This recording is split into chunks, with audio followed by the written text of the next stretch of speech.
நான் அவர்கிட்ட கேட்கல. ஏன்னா, அவர நம்ம ஏதாவது கேட்டோம்னா, அவரு ஒத்துப்பாரா என்னன்னு தெரியல அப்படின்ட்டு.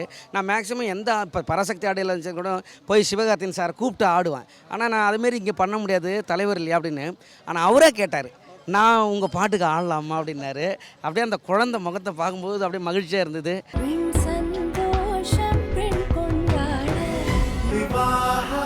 மணப்பெண்ணின் பிரத்யேகமான திருமணம் Vivaha the Chennai silks.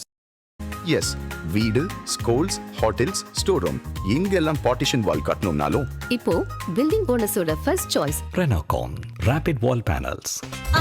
No compromise. உங்க சைடுலயும் எங்க சைடுலயும். It's a GT promise. GT Holidays, South India's #1 travel brand. ஆனால் பயங்கரமாக இருந்தது உங்களுடைய பாடல்கள் எல்லாமே. தளபதி செம்மையாக இம்ப்ரெஸ் ஆகி முத்தெல்லாம் கொடுத்தாரு. எப்படி எவ்வளோ ஸ்பெஷலாக இருந்தது அது? உண்மையிலேயே இது என்ன சொல்கிறது, பெரிய சந்தோஷம், பெரிய மகிழ்ச்சி. அது சொல்லவே வார்த்தை இல்லை. ஏன்னா நம்மளும் சின்ன வயசுலேருந்து அவருடைய மிகப்பெரிய தீவிர ரசிகன் தான். அவர் திரைப்படத்தில் அவர் ஒவ்வொரு சீனுக்கு வரும்பொழுது அதாவது அவருக்கு ரசிகர்கள் அப்படி தேட்டரில் நிற்கும் பொழுது நம்ம கும்பலில் போய் டிக்கெட் கிடைக்காதுன்னு சொல்லிட்டு நினச்சி ரொம்ப யோசிச்ச காலங்கள்லாம் உண்டு நிறையா. ஆனால் இது நான் இவ்வளோலாம் நான் எக்ஸ்பெக்ட் பண்ணல. அதாவது நம்ம பாடுவோம் அப்படின்னு தான் நினச்சேன். ஆனால் எனக்கு இவ்வளோ பெரிய சர்ப்ரைஸ் கிடைக்கும்னு நான் நினைக்கல. அதுவும் தளபதி 2 கையாலையும் என் கன்னத்தை கிள்ளி முத்தம் கொடுத்து ஆசீர்வாதம் பண்ணது ரொம்ப ரொம்ப சந்தோஷமாக இருக்குது, ரொம்ப பெருமையாக இருக்குது. ஏன்னா இது அவர் ஒரு கலைஞர், என்னை ஒரு கலைஞனாக பார்த்து அவர் வாழ்த்துனது என்னை ரொம்ப சந்தோஷமாக இருக்குது.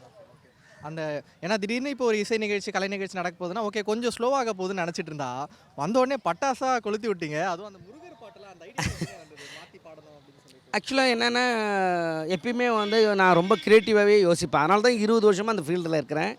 மேக்ஸிமம் எல்லாருக்கும் நம்ம பாடுறதுக்கு காரணமும் அவர் வந்தாருன்னா அப்படியே டக்குன்னு அப்படியே அந்த ஸ்பாட்டில் என்னவோ அந்தனுடைய சூழல்கள் என்னவோ அதுக்கு தகுந்த மாதிரி பக்காவாக பண்ணிவிடுவார். அதேமாரி ரொம்ப நீட்னஸாகவும் அந்த நீட்னஸாகவும் அந்த ஆர்கெஸ்ட்ரா பயங்கரமாக இருக்கணும் அப்படின்றதுல என்னுடைய சந்தோஷமான ஒரு விஷயம். யாருமே பண்ண முடியாத ஒரு விஷயத்த நீங்கள் இன்றைக்கி பண்ணியிருக்கீங்க. தளபதியை ஆட வச்சுருக்கீங்க, அது ஒரு பொலிட்டிக்கல் ஈவெண்ட்டில். எவ்வளோ பெரிய விஷயம். ஏன்னா சினிமாக்காக ஆடுவார், அரசியலில் ஆடுறது தான் முதல்ல. நாங்களாம் பார்த்து ரொம்ப ஷாக்கிங்காக பார்த்துட்டு இருந்தோம். இல்லை, ஆக்சுவலாக என்னன்னாக்கா, இது நான் அவர்கிட்ட கேட்கல. ஏன்னா, அவரை நம்ம ஏதாவது கேட்டோம்னா அவர் ஒத்துப்பாரா என்னன்னு தெரியல அப்படின்ட்டு. நான் மேக்ஸிமம் இப்போ பராசக்தி ஆடையில் இருந்துச்சு கூட போய் சிவகார்த்திகேயன் சாரை கூப்பிட்டு ஆடுவேன். ஆனால் நான் அதுமாரி இங்கே பண்ண முடியாது, தலைவர் இல்லையா அப்படின்னு. ஆனால் அவரே கேட்டார். "நான் உங்கள் பாட்டுக்கு ஆடலாமா?" அப்படின்னாரு. அப்படியே அந்த குழந்தை முகத்தை பார்க்கும்போது அப்படியே மகிழ்ச்சியாக இருந்தது. சத்தியமாக ரொம்ப ஹாப்பியாக இருக்குது, ரொம்ப சந்தோஷமாக இருக்குது. சூப்பராக இருந்தது. முக்கியமான விஷயம்னா தீய சக்தி ஒழிக்கணும். ஓகே, எல்லாமே ஓகே தான். நியூ திருக்குறள் பிடிச்சிருந்தது. ஏன்னா எம்ஜிஆர் மாதிரி அவர். எம்ஜிஆர் எப்படி சின்ன குழந்தைங்களுக்கு கூட பிடிக்கும் அப்போ இருக்கிறவங்களுக்கு, அது போலவே இப்போ அவர் வந்திருக்காரு. ஆல்ரெடி எல்லாருக்கும் பிடிச்சதுனால தான் இப்போ அவர் அதில் இறங்கினோடனே அவர் பக்கத்தில் எல்லாருமே நிற்கிறோம். அனைவருக்கும் வணக்கம். இன்று தமிழக வெற்றி கழகம் துவங்கி 2 ஆண்டுகள் நிறைவு செய்து 3வது ஆண்டை அடியெடுத்து வைக்கிறது. இன்று அது தொடர்பாக எங்களுடைய தலைவரின் தலைமையில் இன்று எங்களுடைய தலைமை கழகத்தில் நிகழ்ச்சி ஏற்பாடு செய்து 3ஆம் ஆண்டு துவக்கத்தை எங்களுடைய தலைவர் துவங்கி வைத்தார். அதாவது ஒரு கட்சி ஆட்சிக்கு 2 வருஷத்தில் ஒட்டுமொத்த தமிழக மக்களின் ஒட்டுமொத்த அன்பை பெற்று இன்று ஒட்டுமொத்த தமிழக மக்களுக்கும் ஒரு 2026 தேர்தல் ஒரு மாற்றத்துக்கான தேர்தல், கண்டிப்பாக மாற்றம் வரும் என்ற நம்பிக்கை அளித்த தேர்தல். அதுக்கு வர இன்னும் 2 மாதம் தான் இருக்குது எலெக்ஷனுக்கு. அதற்காக எவ்வாறு பணி செய்ய வேண்டும், எவ்வாறு மக்களிடம் சென்று சேர வேண்டும், ஏன்னா மக்கள் தயாராக இருக்கிறார்கள் எங்களுக்கு வாக்களிக்க. 2026 தேர்தல் கண்டிப்பாக தமிழகத்து மட்டுமல்ல இந்தியாவிற்கே ஒரு எடுத்துக்காட்டான ஒரு தேர்தலாக இருக்கும். 2026 மே மாதம் எங்களுடைய தலைவர் முதலமைச்சராக பதவியேற்கும் நிகழ்வை தமிழக மக்கள் அனைவரும் எதிர்நோக்கி காத்திருக்கிறார்கள். அடுத்த வருடம் இதேபோல் எங்களுடைய தலைவர் முதலமைச்சராக 4ஆம் ஆண்டை அடியெடுத்து வைக்கும் நிகழ்வு நடைபெறும் என்பது எங்களோட தொண்டர்கள் விருப்பமாக இருக்கும். இன்றைய நிகழ்ச்சி நல்லபடியாக நடந்து முடிந்தது. வேறு ஏதாவது கேள்விகள் இருந்தால் கேட்கலாம். அடுத்த சுற்றுப்பயணம் அதாவது ஒட்டுமொத்தமாக எங்களுடைய நிலைப்பாடு என்னன்னு சொல்லியாச்சு. இந்த பட்ஜெட் தமிழக மக்களுக்கு எதிரான ஒரு பட்ஜெட்டு. தமிழக மக்களுக்கு இதில் எந்த விதத்திலும் இது நன்மை தரக்கூடிய பட்ஜெட்டாக இது இல்லை. இந்த பட்ஜெட்டில் ஒன்றிய அரசு தாக்கல் செய்த இந்த பட்ஜெட்டில் தமிழக மக்களுக்கு, அதாவது தமிழக மக்களுடைய பெரும்பாலான மக்களுடைய நிதி ஆதாரங்கள் வந்து 80% எம்எஸ்எம்இ செக்டார்ஸு. எம்எஸ்எம்இ செக்டார்ஸ்க்கு போன வருஷம் ஒதுக்கின நிதியை விட போன வருஷம் 23 கோடியாக ஒதுக்கியிருந்த ஒன்றிய அரசு இந்த வருஷம் 10,000 கோடி தான் ஒதுக்கியிருக்காங்க. 10,000 கோடிங்கிறது தமிழகத்தில் இருக்கிற எம்எஸ்எம்இ செக்டார்ஸில் அது அதிகமாக இருக்கிற எம்எஸ்எம்இ செக்டார்ஸ்க்கு எதுவுமே இல்லை. தமிழகத்தில் அதிகமான சாலை வசதிகளும் கிடையாது. இது ட்ரெயின் பாதைகளும் அதிகமாக அமைக்கப்படவில்லை. அதுக்கான எந்த உறுதியும் கொடுக்கப்படவில்லை. ஒட்டு மொத்தமாக தமிழக வளங்களை திருடக்கூடிய ஒரு பட்ஜெட்டாக இருக்குது. ஏன்னா தாது மணலுக்கு கேரிடர் அமைக்கிறேன்னு சொல்லியிருக்காங்க. அது வந்து எந்த காலத்திலும் தமிழகம் வளங்களை கொள்ளையடிப்பதற்கு மட்டுமே ஒரு கேரிடர் அமைப்பதாக சொல்வதை நாங்கள் கண்டிப்பாக ஏற்றுக்கொள்ள மாட்டோம். ஏற்கனவே தமிழகத்தில் ஒரு பகுதியை வந்து மிலிட்ரி கேரிடராக, அதாவது மிலிட்டரி கேரிடராக ஒரு 6-7 வருஷத்துக்கு முன்னாடியே ஏற்கனவே அறிவித்திருந்தார் ஒன்றிய பிரதமர் அவர்கள். ஆனால் இதுவரை அந்த இடத்துல எந்த தொழிற்சாலையும் பெருசாக துவங்கினதாக யாருக்கும் தெரியவில்லை. எல்லாமே வந்து வெறும் அறிவிப்புகளாக இருக்குது.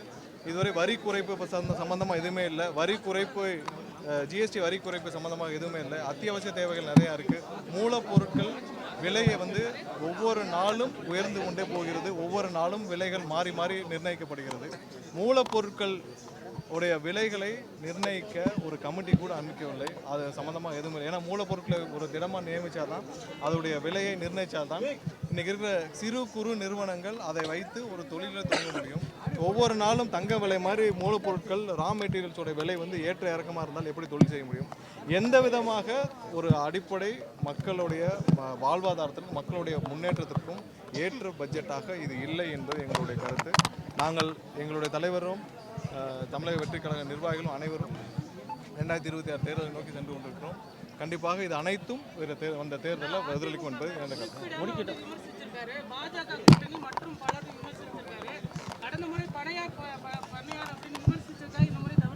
அதாவது யார் தலைமையில் கூட்டணி அமைக்கப்படுகிறது என்பதை நீங்கள் எல்லாம் பார்த்துட்டு தான் இருக்கீங்க.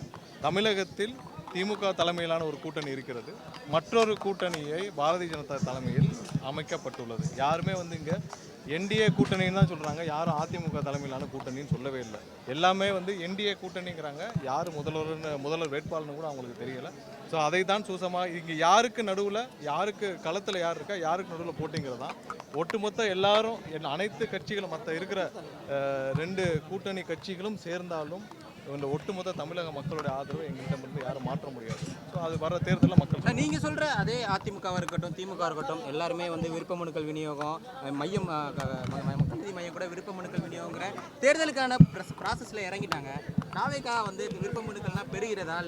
விரைவில் அது சம்பந்தமாக தாவேகா இன்னும் 2 மாத தேர்தல் பணிக்காக அது சம்பந்தமாக விருப்ப மனுக்கள் அனைத்திலும் எங்களோட தலைவர் ஆலோசித்து வருகிறார். விரைவில் அதுக்கான தேதிகள் விருப்ப மனு வாங்குறதா ஒரு இல்லை, எல்லாமே ஆலோசனையில் இருக்குது. எங்களோட தலைவர் அது சம்பந்தமாக ஒரு முடிவுகளை விரைவில் சுற்றுப்பயணம் எப்போ சார்? தேர்தலுக்கு 2வது வாரத்தில் துவங்குறதுக்கான பணிகள் தொடங்கியிருக்காங்க. இல்லை, உங்களுக்கு சுற்றுப்பயணம் சம்பந்தமாக அப்ரூவலுக்கு இருக்குது. அப்ரூவல் வந்தோடனே நாங்கள் தேதி அறிவிக்கிறோம். சார் இப்போ ஆங்கில ஊடகத்தை வந்து தாவேகா தலைவர் விஜய் சந்திச்சாரு, ஆசிரியர்களை சந்திச்சாரு. ஆனால் தமிழக ஊடகங்கள் எப்பயுமே கேட்டுக்கு வெளியே தான் நிற்கிறோம். ஆனால் ஒரு வாட்டி உள்ள கூட அழைச்சி செய்தியாளர் சந்திப்பு இல்லை. எப்போ சந்திக்க போகிறார் செய்தியாளர்களை? அதாவது திரும்ப எல்லாரும் ஒரு கேட்டுகிட்டே இருக்கீங்க. செய்தியாளர் சந்திப்புங்கிறது ஒரு பெஞ்ச் மார்க்காக யார் ஃபிக்ஸ் பண்ணான்னு தெரியல ஒரு கட்சி நடத்துறதுக்கு. நான் சொல்கிறேன், அதாவது செய்தியாளர் தேவையான பொழுது கண்டிப்பாக எங்களுடைய கட்சி சார்பாக செய்தியாளர் சந்திப்பு நடந்துகிட்டே தான் இருக்குது.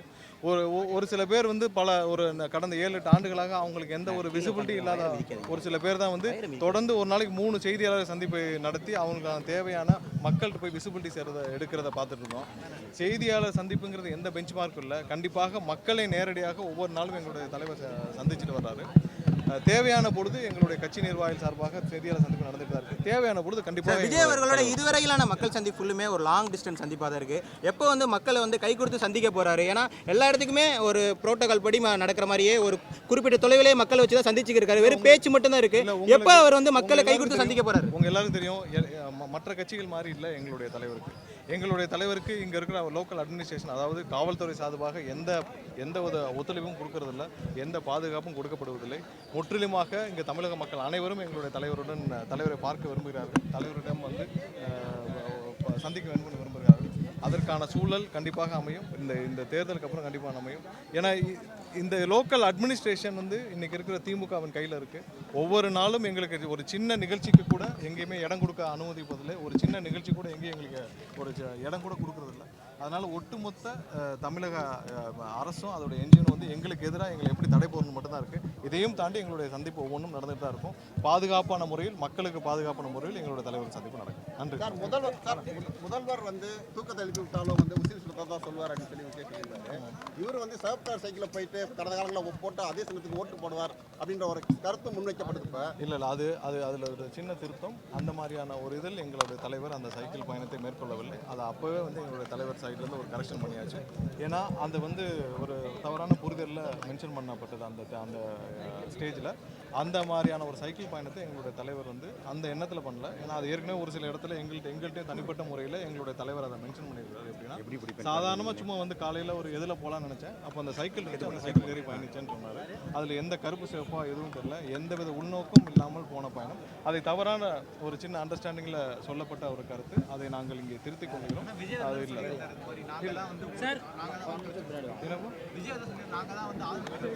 இல்லை அது வந்து அதில் என்னன்னா ஒட்டுமொத்த தமிழக மக்களும் போன தடவை சேர்ந்து தான் வாக்களிச்சோன்றதான் அதை மென்ஷன் பண்ணது. அந்த வீடியோவில் மென்ஷன் பண்ணதை பற்றி சொல்கிறீங்க.